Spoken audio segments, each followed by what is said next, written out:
প্রিয় চাকরি প্রত্যাশী বন্ধুরা, আসসালামু আলাইকুম। আশা করি আল্লাহর রহমতে আপনারা সকলে ভালো আছেন। তো ইতিমধ্যে আপনারা দেখতে পারছেন ডিসি অফিসের নতুন নিয়োগ বিজ্ঞপ্তি প্রকাশিত হয়েছে 1 মার্চ 2026 খ্রিস্টাব্দ তারিখে।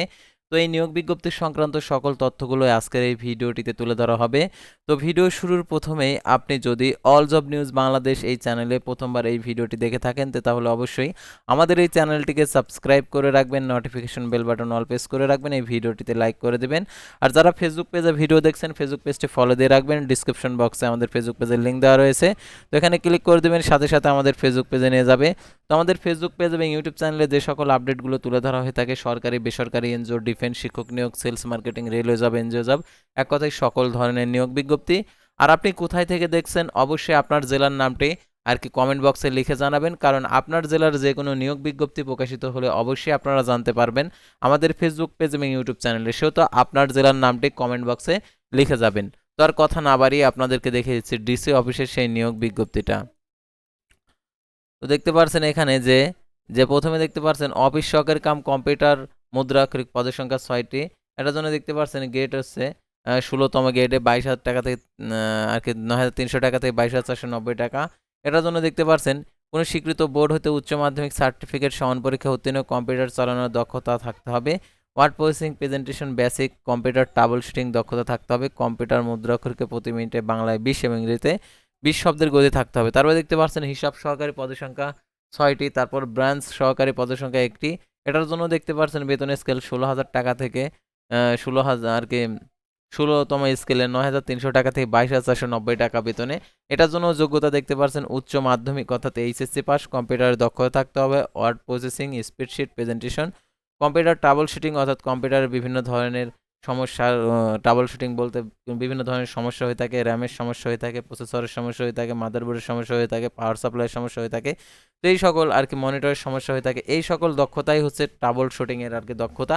কম্পিউটার মুদ্রাক্ষরকে প্রতি মিনিটে বাংলায় 20 শব্দের গতি এবং ইংরেজিতে 20 শব্দের গতি।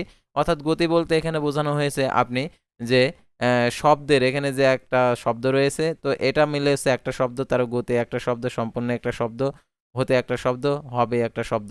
তো এরকম আপনি 1 মিনিটে 20টি এরকম শব্দ লিখতে হবে, লিখতে পারলে আপনি এটাতে করতে পারবেন, অর্থাৎ উত্তীর্ণ হতে পারবেন। আর এই নিয়োগটা দেখতে পাচ্ছেন এখানে জেলা পরিষদের কার্যালয় হচ্ছে চাঁদপুরের। তো আপনার জেলার নিয়োগ বিজ্ঞপ্তি প্রকাশিত হলে অবশ্যই আপনাদেরকে জানিয়ে দেওয়া হবে। আর আপনি কোন জেলা থেকে দেখছেন অবশ্যই আপনার জেলার নামটি লিখে কমেন্ট বক্সে জানাবেন।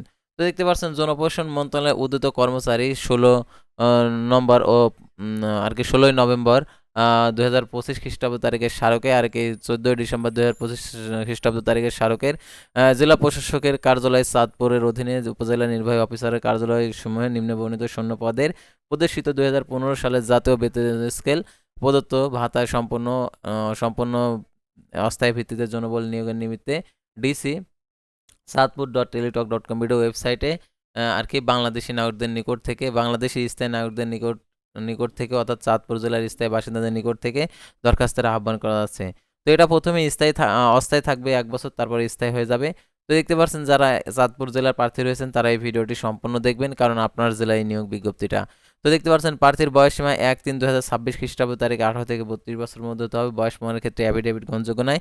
এছাড়াও বয়স সীমা সংক্রান্ত কোনো তথ্য বিধিবিধান প্রযোজ্য হবে, অর্থাৎ অন্য বিধিবিধান প্রযোজ্য হবে, অর্থাৎ এছাড়াও বয়স সীমার সংক্রান্ত অন্য বিধিবিধান অর্থাৎ আপনার যে সার্টিফিকেট রয়েছে এবং এনআইডি কার্ড রয়েছে সেই তথ্য অনুযায়ী আপনার বয়স সীমা হতে হবে। এই নিয়োগ বিজ্ঞপ্তিতে বর্ণিত পদের সংখ্যা পূরণের জনপ্রশাসন মন্ত্রণালয় জারিকৃত জেলা প্রশাসক উপজেলা নির্বাহী অফিসারের কার্যালয় কর্মচারী নিয়োগ বিধিমালা 2024 অনুসরণ করা হবে। দেখতে পাচ্ছেন এখানে চাকরিরত প্রার্থীদেরকে যথাযথ কর্তৃপক্ষের মাধ্যমে আবেদন করতে হবে। আর মৌখিক পরীক্ষার সময় যে সকল কাগজপত্র আপনাদেরকে প্রদর্শন করতে হবে আপনাদেরকে শর্টকাটভাবে বলে দিচ্ছি। আপনার সকল শিক্ষাগত যোগ্যতার সনদের সত্যায়িত কপি, তারপরে আপনার জন্ম নিবন্ধন, তারপরে এনআইডি কার্ড, তারপরে চেয়ারম্যানের পরিচয়পত্র। আপনি যদি কোঠায় আবেদন করে থাকেন তাহলে আপনার হচ্ছে মুক্তিযোদ্ধার সনদপত্র, তারপরে হচ্ছে প্রতিবন্ধী হলে প্রতিবন্ধীর সনদপত্র। তো এই সকল সনদপত্র আর কম্পিউটার প্রশিক্ষণের সনদপত্র, তারপরে হচ্ছে চাকরিরত প্রার্থীদেরকে কর্তৃপক্ষের অনুমতিপত্র। তো এটার অনলাইন আবেদনপত্র জমাদানের শুরুর তারিখ 3/3/2026 খ্রিস্টাব্দ তারিখ সকাল 10টা। আর অনলাইন আবেদনপত্র জমাদানের শেষ তারিখ 3/4/2026 বিকেল 5টা। উক্ত সীমার মধ্যে ইউজার আইডি প্রাপ্ত প্রার্থীগণ যারা রয়েছেন তাদেরকে 72 ঘন্টার মধ্যে টাকা প্রদান করতে হবে। কত টাকা প্রদান করতে হবে সেটাও দেখিয়ে দিচ্ছি।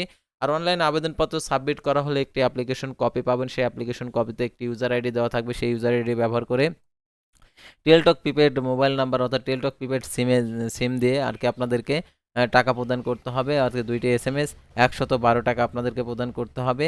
আর দেখতে পাচ্ছেন অনগ্রসর প্রার্থীদের ক্ষেত্রে অর্থাৎ শারীরিক প্রতিবন্ধী তৃতীয় লিঙ্গের প্রার্থী যারা রয়েছেন তাদের ক্ষেত্রে 56 টাকা প্রদান করতে হবে সকল পদের ক্ষেত্রে। সাধারণত দেখতে পাচ্ছেন কিভাবে টাকা প্রদান করতে হবে সেই পদ্ধতিটা। আর এই নিয়োগের পরীক্ষা হবে নিজ জেলাতেই। আর এই নিয়োগের পরীক্ষা সংক্রান্ত আপডেট আপনি আবেদনপত্রে যে মোবাইল নাম্বার দিয়েছেন সেই মোবাইল নাম্বারে SMS এর মাধ্যমে জানিয়ে দেবে। তো অবশ্যই সেই নাম্বারটি সার্বক্ষণিক সচল রাখবেন এবং প্রাপ্ত নির্দেশনাগুলো অনুসরণ করবেন। তো ভিউয়ার্স, আজকের ভিডিওটি ছিল সাধারণত ডিসি অফিসের নিয়োগ বিজ্ঞপ্তি নিয়ে। তো পরবর্তী ভিডিওতে আবার কোনো নতুন জব সার্কুলার নিয়ে আপনাদের সামনে হাজির হব। সে পর্যন্ত সবাই ভালো থাকবেন, সুস্থ থাকবেন, আর অবশ্যই আমাদের এই চ্যানেলটিকে সাবস্ক্রাইব করে রাখবেন, আর ফেসবুক পেজটি ফলো দিয়ে রাখবেন, আর আপনার জেলার নামটি কমেন্ট বক্সে লিখে জানাবেন। আল্লাহ হাফেজ।